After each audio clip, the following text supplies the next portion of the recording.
நடிகர் சத்யராஜுடைய மகள் திவ்யா சத்யராஜுக்கு ஏற்கனவே திருமணமாகி விவாகரத்து ஆகிவிட்டதாகவும், ஆனா அவங்க தனக்கு திருமணம் ஆகலன்னு சொல்லிட்டே இருக்காங்கன்னு பைல்வான் ரங்கநாதன் பேட்டி ஒன்றில் சொல்லியிருந்தாரு. இது தொடர்பா திவ்யா சத்யராஜ் ஒரு போஸ்டர் ஷேர் பண்ணியிருக்காங்க.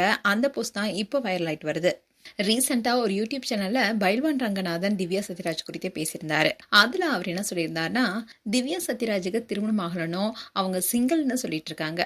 உண்மையில திவ்யா சத்யராஜுக்கு 18 வருஷத்துக்கு முன்னாடி திருமணமாகி விவாகரத்து ஆயிடுச்சு. சத்யராஜ் கோயம்புத்தூர்ல குறிப்பிட்ட சிலரை மட்டும் கூப்பிட்டு திவ்யாவுக்கு திருமணத்தை நடத்தி வச்சாரு.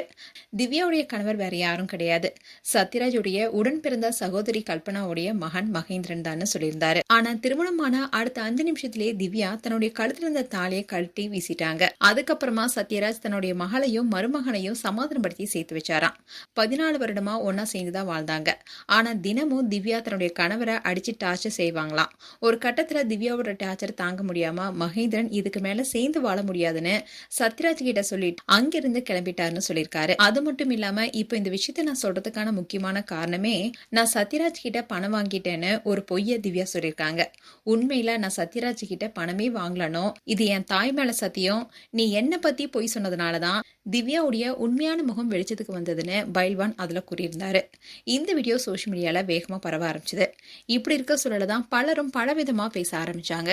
இதுக்கு பதிலடி கொடுக்கும் விதமா திவ்யா அவங்களுடைய சோஷியல் மீடியா பேஜ்ல ஒரு போஸ்டர் ஷேர் பண்ணியிருக்காங்க. அதுல அவங்க என்ன சொல்லியிருக்காங்கன்னா, அன்புள்ள யூடியூபர்ஸ், உங்கள சிலர் நான் 2 முறை திருமணம் செஞ்சுக்கிட்டனும், எனக்கு 3 குழந்தைகள் இருக்காங்கன்னு சொல்லி யூடியூப்ல வீடியோஸை போட்டுட்டு இருக்கீங்க. அதனால 2 திருமணங்களுடைய போட்டோஸையும் என்னுடைய 3 குழந்தைகளுடைய போட்டோஸையும் தயவு செஞ்சு வெளியிடுமாறு கேட்டுக்கிறேன். நான் கோபமாவோ வருத்தமாவோ இல்லை, இது ரொம்பவே வேடிக்கையாகவும் நகைச்சுவையாகவும் இருக்கு. எனக்கு வழங்கிய இந்த பொழுதுபோக்குக்கு என்னுடைய சாதாரண தோசையில நீங்க சேர்த்துள்ள இந்த கூடுதல் மசாலாவுக்கு நன்றி தெரிவித்துக் கொள்றேன்னு பதிவிட்டிருக்காங்க. அதோட இந்த அடி போதுமா, இன்னும் கொஞ்சம் வேணுமானும் சொல்லியிருக்காங்க. மேலும் உங்களுடைய கருத்துக்களை கமெண்ட் செக்ஷன் சொல்லுங்க. இது போன்ற வீடியோஸை பார்க்க நியூஸ் தமிழ் கிட்ஸ் சப்ஸ்கிரைப் பண்ணுங்க. மறக்காம நோட்டிபிகேஷன் பட்டனை கிளிக் பண்ணுங்க.